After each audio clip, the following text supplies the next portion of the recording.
News Talk 1070 KHMO presents On the Mark with Mark Hespin.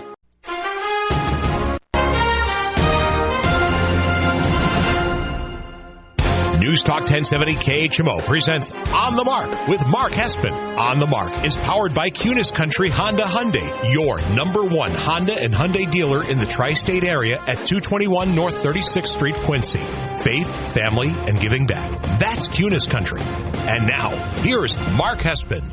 Good morning, Tri-States, and wherever you may be listening on the News Talk 1070 KHMO app. This is On the Mark. I am Mark Hespin, brought to you by Kunis Honda Hyundai, your number one Honda and Hyundai dealer in the Tri-State area, 221 North 36th Street in Quincy.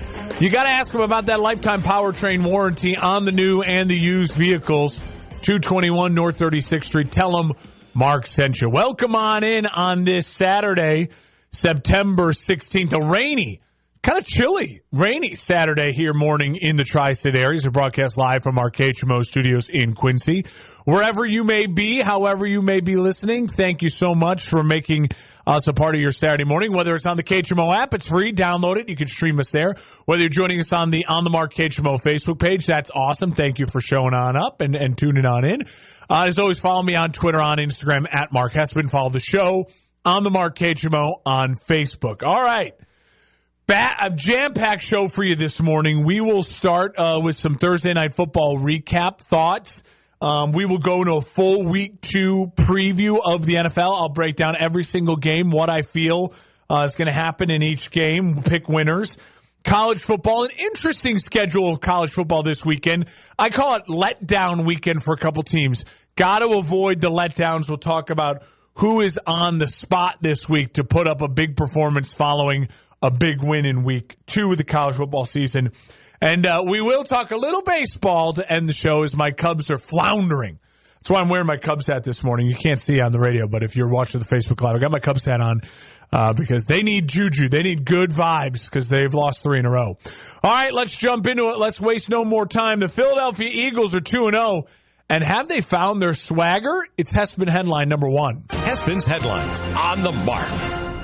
The Eagles take care of the Vikings 34-28 at home to move to 2-0. The Vikings fall to 0-2. We'll talk about the Vikings here in a second.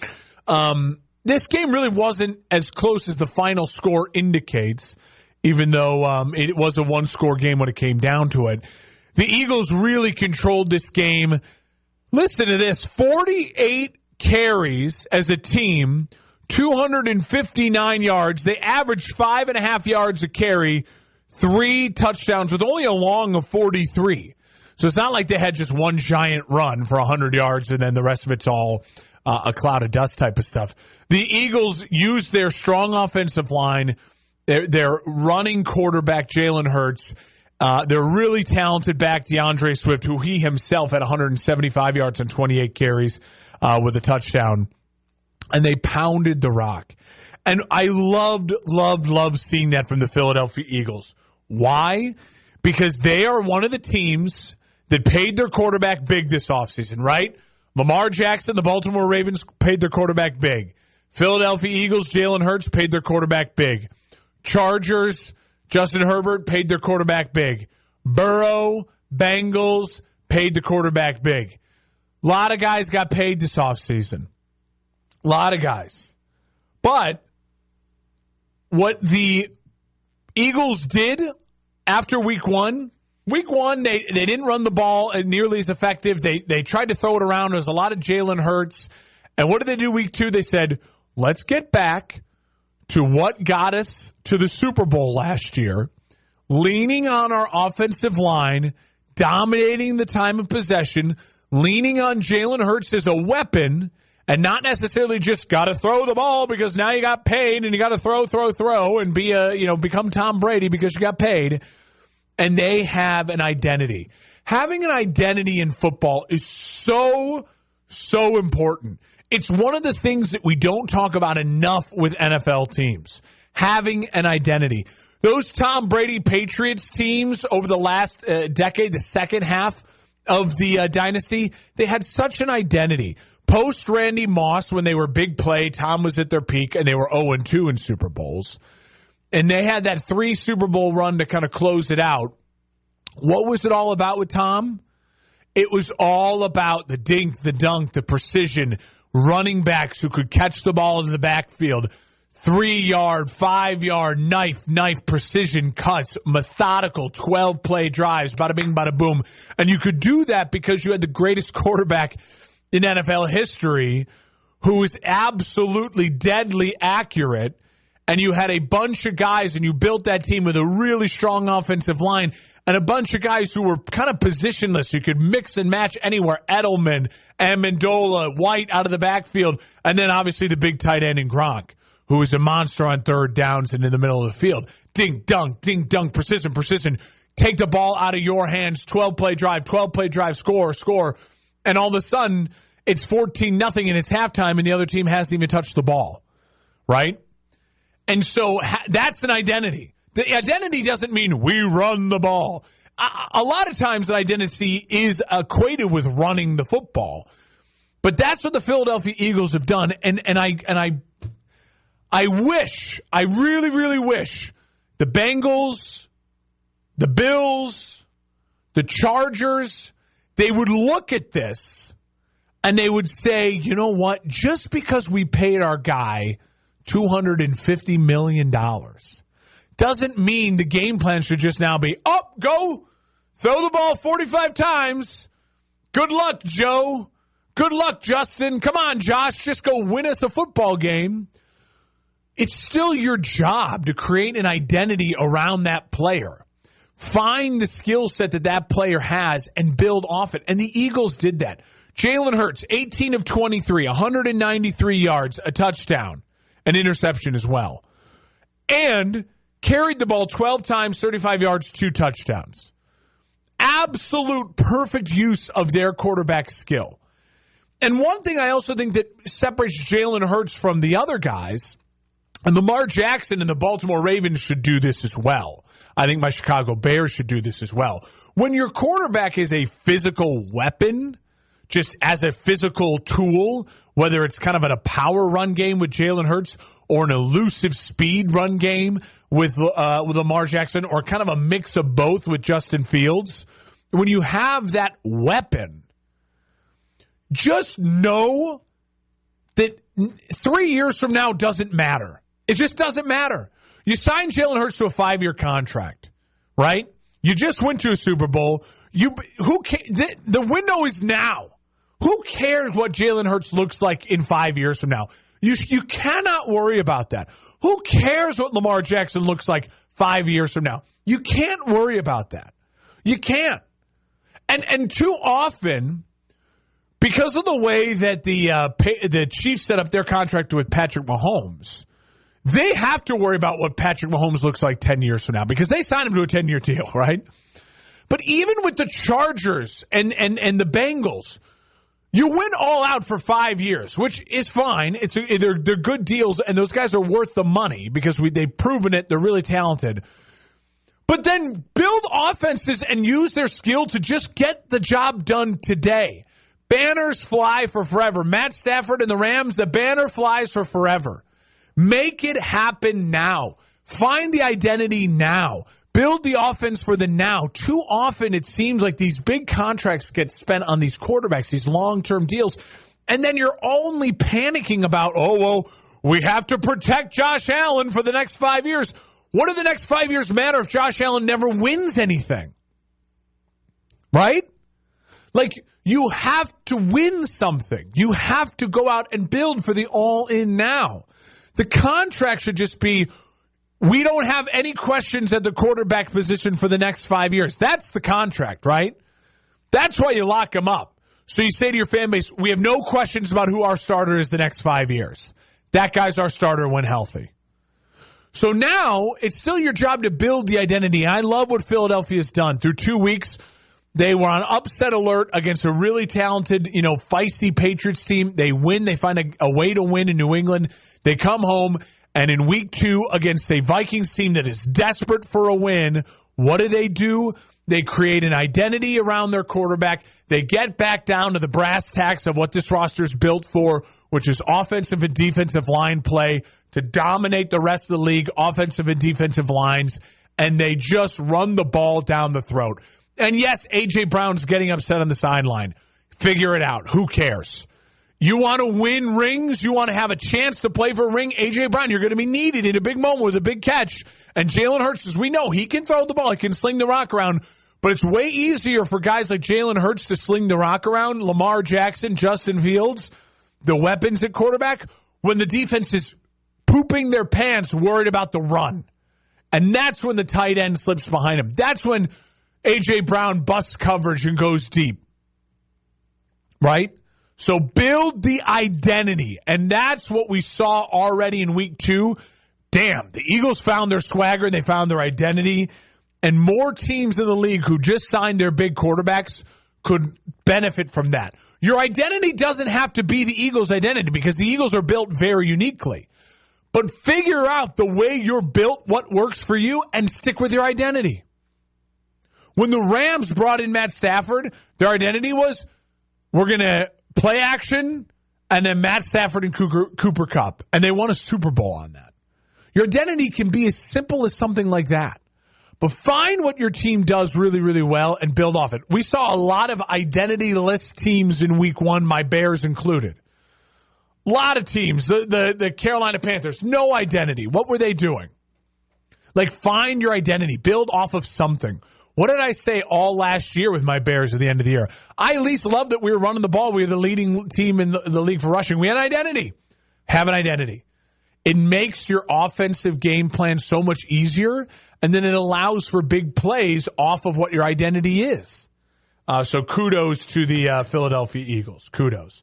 You know, I just want to – I'll end that before we talk about the Vikings really quick by saying 3 years is an eternity in the NFL. 3 years ago today – the Eagles fans were still missing Carson Wentz, going, I don't know if Jalen Hurts is the guy. Why did we let Wentz go? Think of how stupid that sounds now, 3 years later. So don't worry about 5-6 years from now. Try to win now. Worry about this year and next year. That's your window. The NFL window is like a year or two, right? The Chiefs have to plan a little differently because they built a contract that's different. But for the Bills, for the Bengals, for the Ravens, for the Eagles, now. You got to worry about the now. Have an identity now. The Niners have an identity now. They're worried about the now. And they're the teams that are winning. All right, quickly I'll say on the Vikings, they are 0-2. Both losses seemingly felt like their defense failed them. Offensively, they were terrific Thursday night. Primetime Kirk was Primetime Kirk. He did not lay an egg. The fumble was bad, and the turnovers in 2 weeks have killed him a little bit. But, I mean, they can't stop a nosebleed. They cannot stop a nosebleed. And I will reach out. I want Justin Jefferson, if you're listening, someone send this to him. Justin, don't become a diva wide receiver. You are on pace to have like the greatest career of any NFL wide receiver ever. All right? And you're healthy and you're putting up massive numbers. Yes, you want a ring. Everyone wants a ring. Okay? Don't blow this. Don't blow this, Justin Jefferson. You and Kirk Cousins right now are money.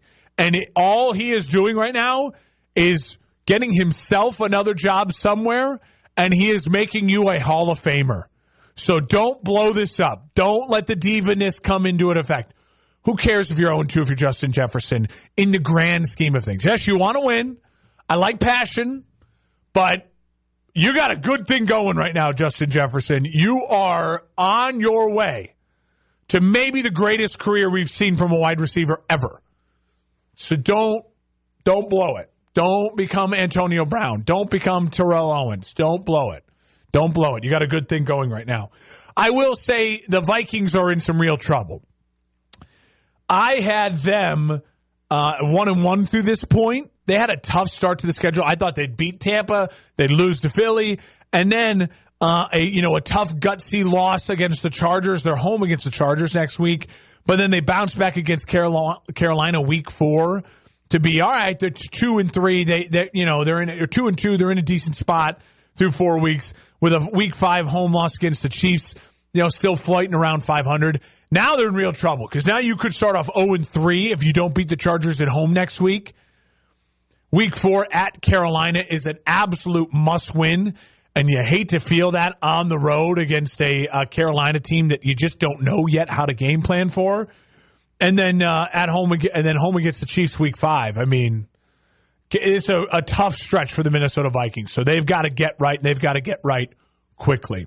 You're listening on the Mark News Talk 1070 KHMO and the KHMO app, brought to you by Kunis Honda Hyundai. When we come back, full Week 2 preview. It's on the Mark, episode 202 here on KHMO. Paid for by government.com. KHMO. Welcome on back to On the Mark here on News Talk 1070 KHMO and the KHMO app, brought to you by Kunis Honda Hyundai, your number one Honda and Hyundai dealer in the Tri-State area, 221 North 36th Street in Quincy.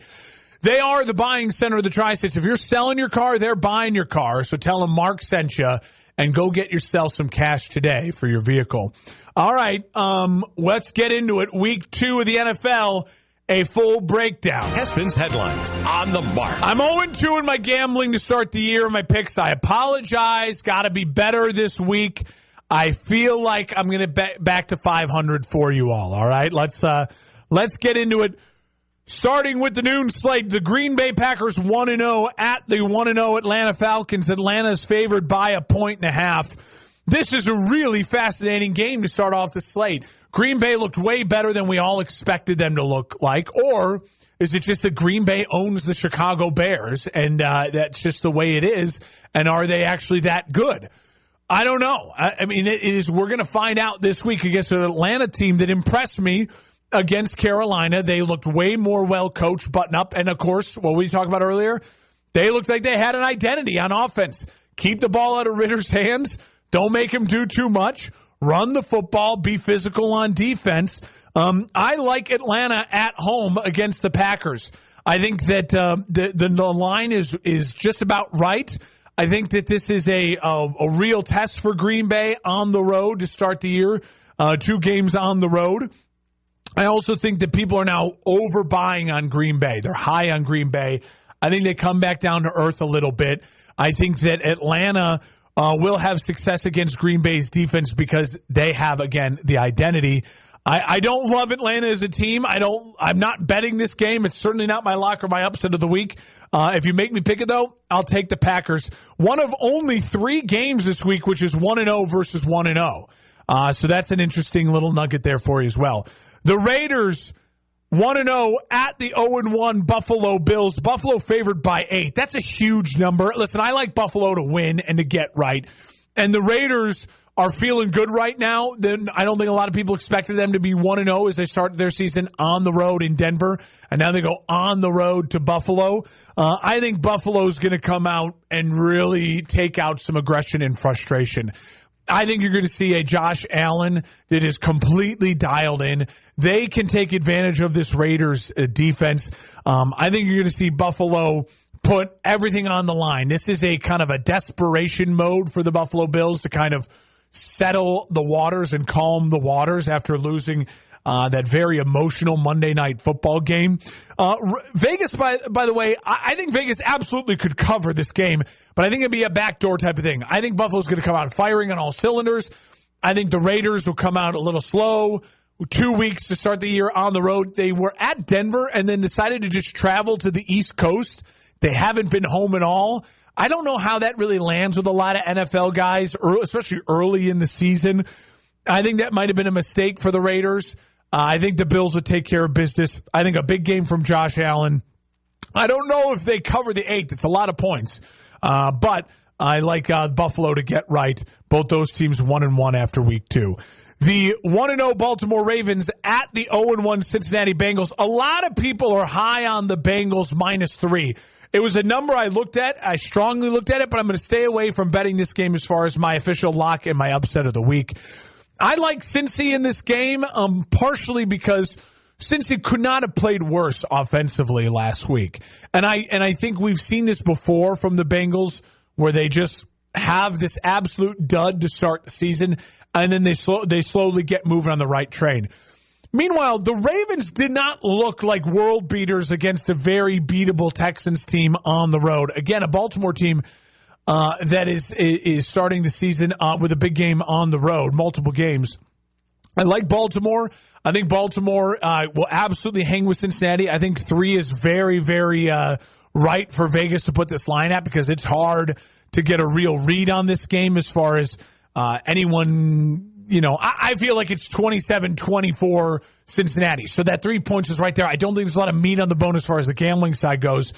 I think the matchup to look out for is Baltimore's back end versus the star receivers at Cincinnati.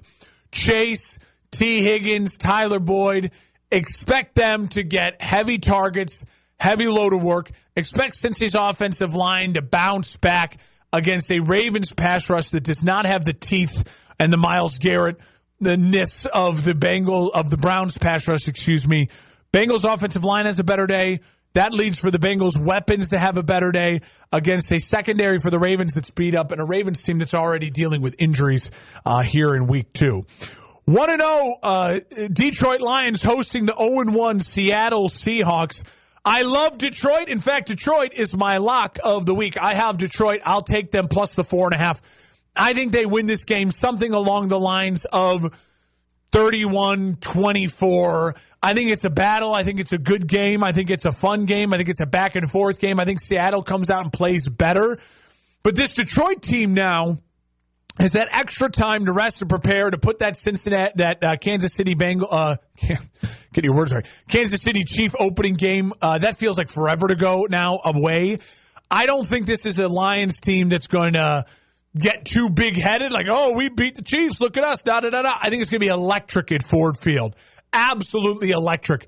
They sold out their season tickets. I think the atmosphere, the crowd, the energy. And again, this Lions team has a true identity. They are built on the run game. They are built leaning on that offensive line. And Amon-Ra St. Brown is a problem for defenses. Nothing impressed me about Seattle in week 1. Lackluster performance. They got blown out at home. Now they have to go on the road. I think you're going to see more juice from Seattle because I think that a little bit of desperation sets in. But it's a bad spot for them to be in to try to muster up a win at Detroit. Detroit's got a better roster. I think Detroit right now is better coached overall in the sense of their identity, what they're going to do to you offensively and defensively. That defensive line for the Lions has some real fight to them and real teeth. I think the Lions win. I think they cover the 4.5. 31-24 Lions plus 4.5 is my lock of the week. And oh, do I need it to hit. I can't start off the season 0-4. I need that bet to go. But that's how strongly I feel about the Lions in a good performance against Seattle. I think people we're just over-crediting Seattle because they were a playoff team last year.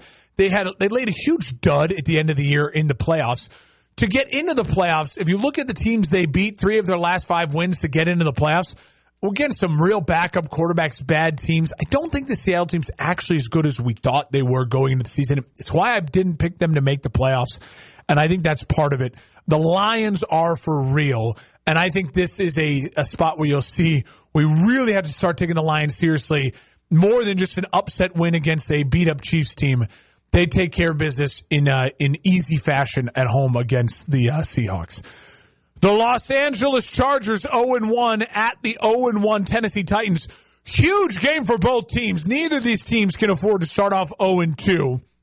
And I think that the Chargers, we just know what we're getting more from the Chargers. So I trust the Chargers offense to come out and put points up. And they have studs on defense that played poorly last week. But this Titans offense is nothing like the offense they went up against last week against Miami. I liked the Chargers to bounce back with a W here. Tennessee and Ryan Tannehill, he just looked like a shot fighter last week. I mean, he looked bad. And I think they'll play better.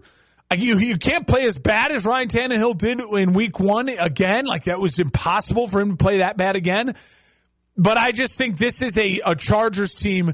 Made the playoffs last year. They're feeling more of the pressure. They have more of the talent, and they have the much better quarterback. I know it's on the road. I don't love that for the Chargers. I think it's a close game. 24-21. Chargers sneak out a win in Tennessee. Tennessee looks better in a loss, but they're still 0-2. The Chicago Bears 0-1 at the Tampa Bay Bucks 1-0. Tampa is favored by 2.5. I really wanted this to be my upset. I really wanted to go back-to-back Bears, but I can't do it. I know I'm picking the Bears to win this game. I think the Bears will win this game, but I can't afford to go 0-2 on my Bears to start the year betting with you guys. I've forced myself off the Bears to find a different line, so we have a different upset coming up later on. But I think you have to go back to this. This is one of those classic spots. The Bears are a more talented team. The Bears laid a complete egg now they're on the road against a team that shocked the world a little bit, feeling really good about themselves, played as good of a football game as they possibly could on the road to steal a victory. I think this Tampa team comes back down to earth. I think this Bears team matches up way better against Tampa than they did against Green Bay, now looking back on it. And the Bears historically always play Tampa in really well. I don't know what it is. I think it's an old NFC Central type of rivalry. They can play Tampa well. Justin Fields comes out. I think this offense you're going to see again, similar to the Bills I just talked about. They're going to throw everything out there. No holding back. They are going to let it fly. It's okay if they make mistakes. I think it's a close game. It's a nail-biter game. I think Justin Fields has the type of game where he reminds everyone what he did at the end of last year. Calm the waters game in Chicago. Bears win. I think they win in dramatic fashion, 27-20. Big touchdown late after they're tied 20-20. Justin Fields makes a play late in the fourth quarter, running the ball in with his legs. Dramatic fashion. The Bears get right. Calm the waters. Bears beat Tampa in Tampa. I'm betting. I'm just letting you know, full discrepancy. My official pick is not the Bears. All right? My official lock so far is the Lions, but I am betting the Bears personally. So I'm just letting you know, full discrepancy. Bears, I think, win, and they win in dramatic fashion in Tampa. 0-1 Kansas City at 0-1 Jacksonville. This is the game of the week in the noon hour. Rematch of a great playoff game last year. Two of the top 6 quarterbacks in the NFL. Kansas City absolutely needs a win on the road at Jacksonville. Can you imagine Kansas City starting the season 0-2? The Jags, though, man, did they put on a heck of a performance last week. A lot of people worried, like, all right, are we too high on the Jags? And what did they came out? They came out and they got the ball to their weapons. Trevor Lawrence looked great. Travis Etienne looked great defensively. I know it was against an inferior opponent in Indianapolis, but again, on the road against a division rival. I think Kansas City wins, but if we're talking Monday morning about a Chiefs 0-2 start, would you be shocked? I mean, this Jags team they look for real. They're at home. I think Kansas City gets right. I think Mahomes has a really big day. I think Travis Kelce has a really big day. I think Chris Jones has a really big day.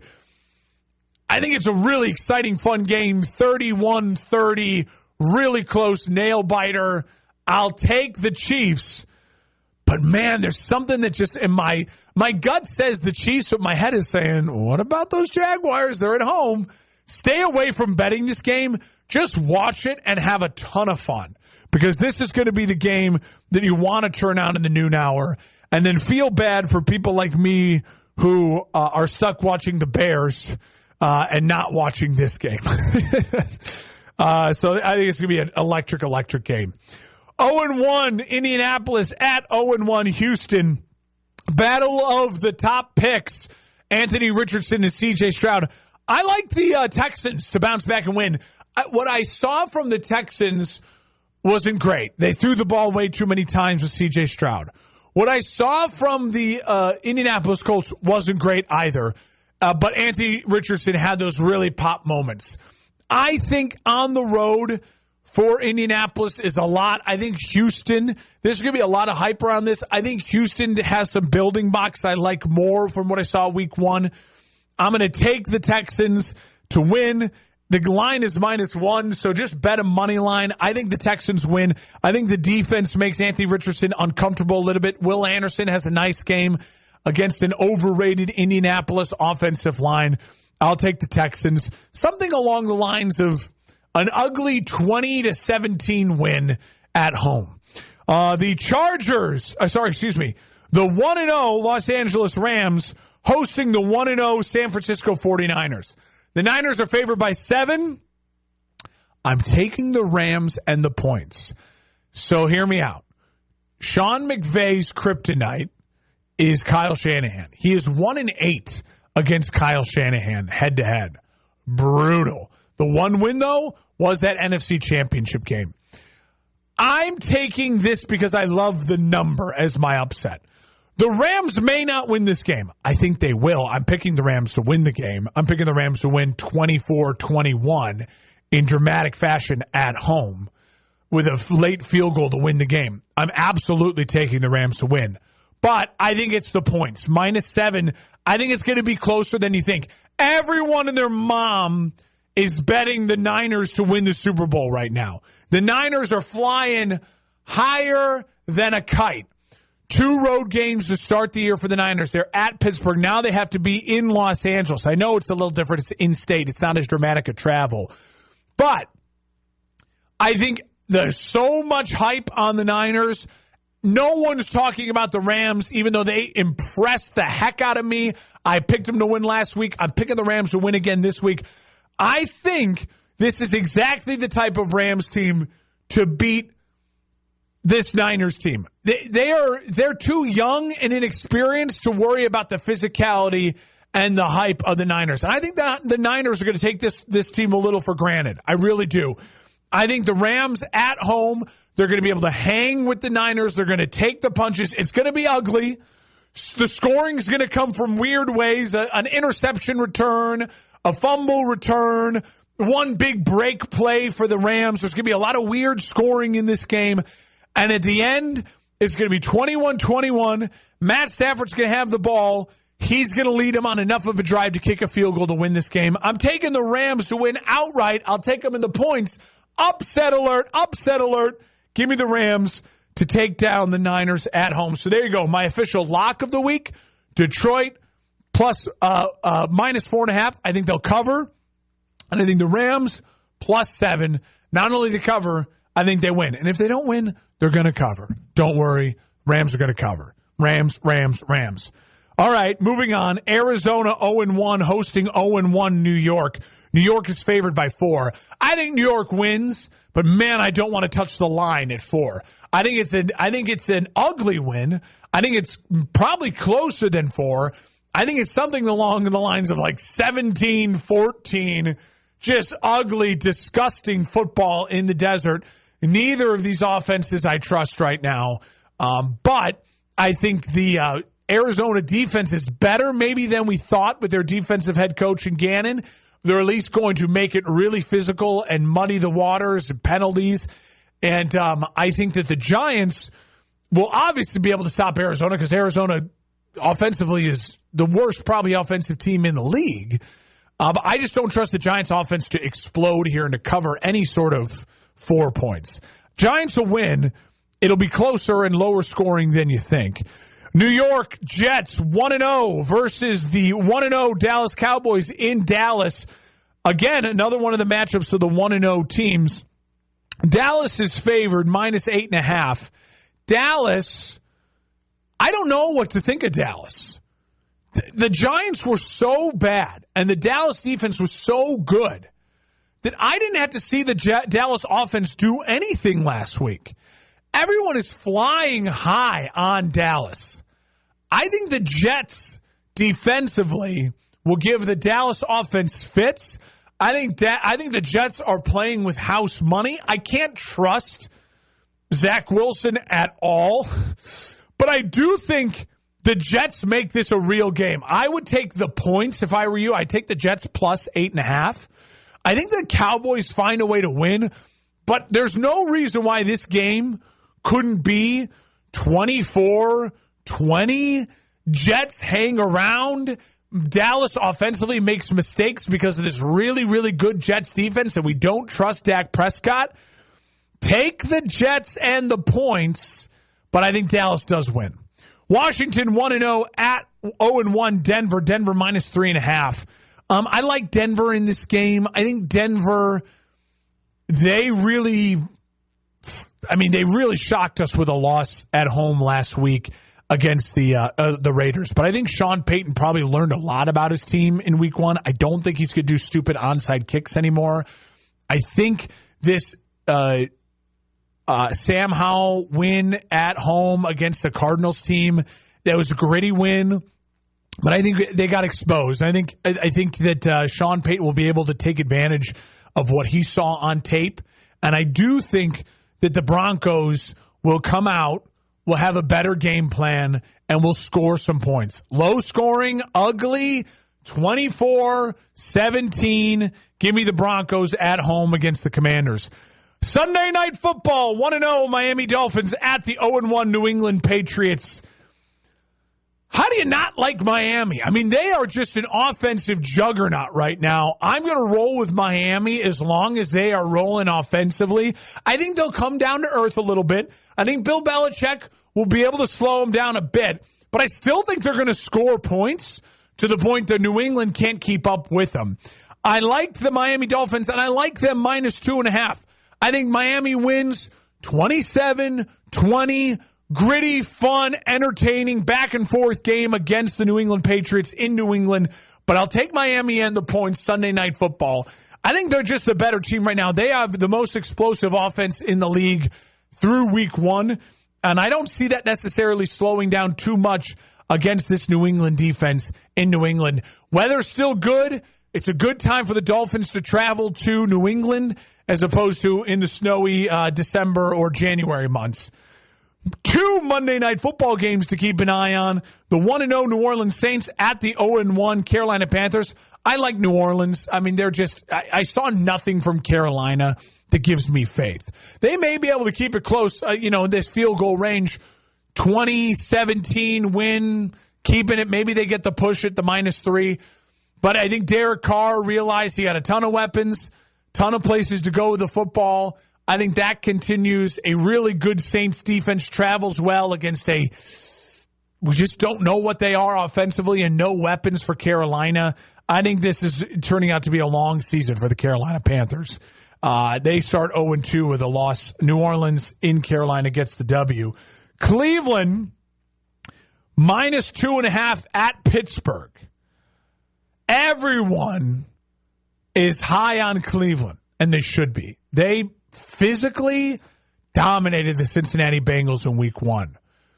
And now Pittsburgh, after being physically dominated in week 1, has to go up against another physical behemoth in the Cleveland Browns. I like the Browns. I mean, what from week 1 says that Pittsburgh is going to be able to hang with the physicality of the Browns when they could not sniff the physicality of the Niners? Now, the Browns aren't the Niners, but they're a lot closer to the Niners physicality-wise than they are the Steelers. Steelers' offensive line is a problem. Kenny Pickett was seeing ghosts. I think Myles Garrett has a field day. National television, Monday Night Football. Low scoring, ugly. Pittsburgh hangs around, but the Browns win 24-20 in Pittsburgh. Pittsburgh looks better in a loss, but the Browns physically just beat up the Steelers. I think they get a defensive score at some point in time. I don't trust the Steelers' offense at all right now. Their play calling, their offensive line, and their quarterback. There you go. There's your week 2 preview. Put it on the record. Detroit minus 4.5. Rams plus 7. Those are my gambling picks. Got to get 2 wins here so I avoid an 0-4 start on the year. When we come back, a little college football, a little MLB. We're live and local in America's News Talk 1070 KHMO, the KHMO app. It's on the mark. Veterans, whatever you're going through, don't wait. Reach out. Find resources at va.gov/reach. That's va.gov/reach. Brought to you by the United States Department of Veterans Affairs and the Ad Council.